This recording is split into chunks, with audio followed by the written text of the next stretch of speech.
আসসালামু আলাইকুম প্রিয় দর্শক, আপনারা দেখেন যে কোয়াই নদীর পানিতে মুরারবন্দের যে মাজার, যে খান্দুরার মাজার পানির নিচে তলিয়ে গেছে। যে দেখেন কি পরিমাণ পানি বাড়তেছে, ওইদিকে গড় তলিয়ে যাচ্ছে। আপনাদের দেখতে পাচ্ছেন যে ওইদিকে নদীর পানি প্রায় মাজার প্রায় আঁটু পানি হয়ে গেছে।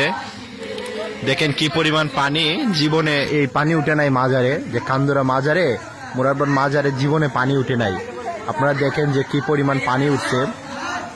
তো এই পানি কয়দিন পর্যন্ত থাকবে বা কয়দিন পর্যন্ত পানি প্রবাহিত হবে আপনারাই জানেন। তো আপনারা সবাই আমাদের জন্য দোয়া করবেন যে কি পরিমাণ পানি। দেখেন যে খান্দুরা মুরারবন্দ যে মাজার আছে আমাদের, যে মাজার পানির নিচে তলিয়ে যাচ্ছে। ওইদিকে ঘরের মধ্যে পানি উঠে গেছে। আপনারা দেখেন যে ওরা ঘরের মধ্যে হাঁটতেছে পানির মধ্যে, ওইদিকে উঠছে রান্না ঘরের মধ্যে পানি উঠছে। যে আপনারা দেখেন যে কি পরিমাণ পানি। এদিকে একজন ভাই ভিডিও করতেছেন, রহিম ভাই। হ্যালো ভাই, কেমন আছেন? ভাই লাইভ করতেছে, আমরা দেখতে পাচ্ছি যে কি পরিমাণ পানি। ওইদিকে মাজার দেখা যাচ্ছে, সবগুলা মাজার পানির নিচে তলিয়ে যাচ্ছে। তো আমাদের খুব একটি ভয়াবহ অবস্থা, 205 সেন্টিমিটার বেগে পানি যাচ্ছে।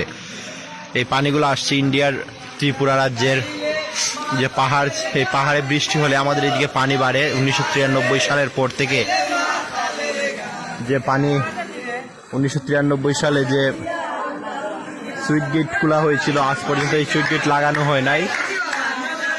দেখেন যে কি পরিমাণ পানি, যে মাজারের মধ্যে পানি চলে আসছে। সবাই আমাদের জন্য দোয়া করবেন। দেখেন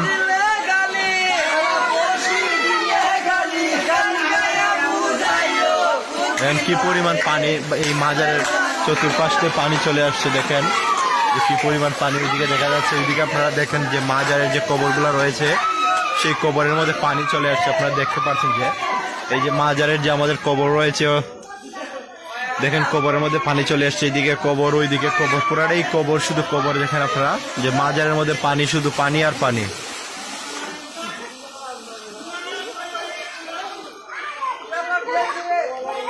দেখেন যে কি পরিমাণ পানি, শুধু অবশ্যই আমাদের মাজারগুলা ডুবে যাচ্ছে, আমাদের কবরগুলা ডুবে যাচ্ছে। তো সবাই দোয়া করবেন আমাদের জন্য, ভালো থাকেন, সুস্থ থাকেন। যে কি পরিমাণ পানি দেখেন কবরের মধ্যে। ধন্যবাদ সবাইকে।